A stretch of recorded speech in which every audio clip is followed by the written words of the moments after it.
We begin tonight in New York, where the man named as responsible for a terror attack left a note claiming he did it in the name of IS. 8 people were killed and more than a dozen others injured after a man driving a truck drove into pedestrians and cyclists along a Manhattan bike path just blocks from the World Trade Center. New York police say they found a note in the suspect's rental truck after he'd been shot by police and taken to hospital. Bridget Burke reports. The aftermath of New York's deadliest terror attack since 9/11. Mangled, flattened bicycles and twisted metal litter a bike path in lower Manhattan after a truck ploughed into pedestrians and cyclists, killing at least 8 and injuring at least a dozen others. New York Police Commissioner James O'Neill said the rented truck was travelling at high speed along the popular cycleway. The truck collided with a school bus, injuring 2 adults and 2 children.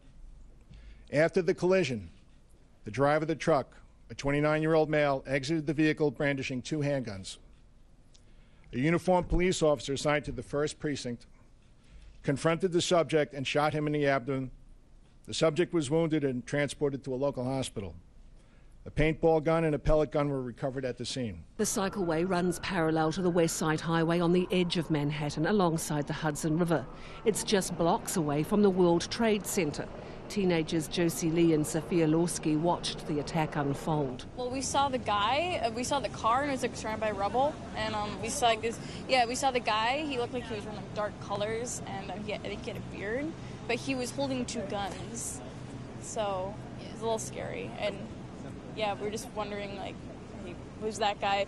And we were just told to run in. We were getting really freaked out. The terrorist, described as a lone wolf, is reported to have moved from Uzbekistan to Florida several years ago. We were all anticipating like a gunshot at any minute. Well, I was, but yeah, you guys probably were too. Like, I was worried that one of us would get shot, like any of us. Another witness, Walter Wakisa, said the incident was a warning for residents not to become complacent.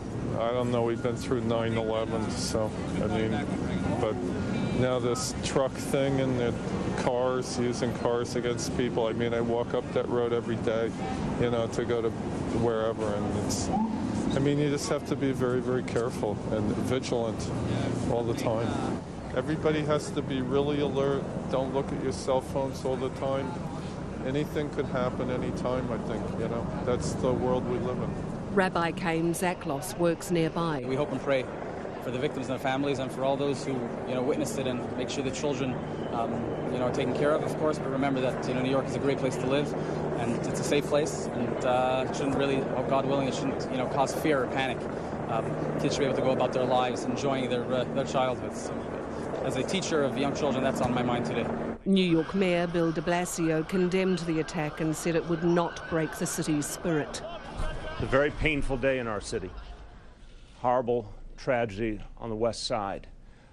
Let me be clear that based on the information we have at this moment, this was an act of terror, and a particularly cowardly act of terror aimed at innocent civilians, aimed at people going about their lives who had no idea of what was about to hit them. The 29-year-old suspect has been taken into custody and undergone surgery for a gunshot wound to the abdomen.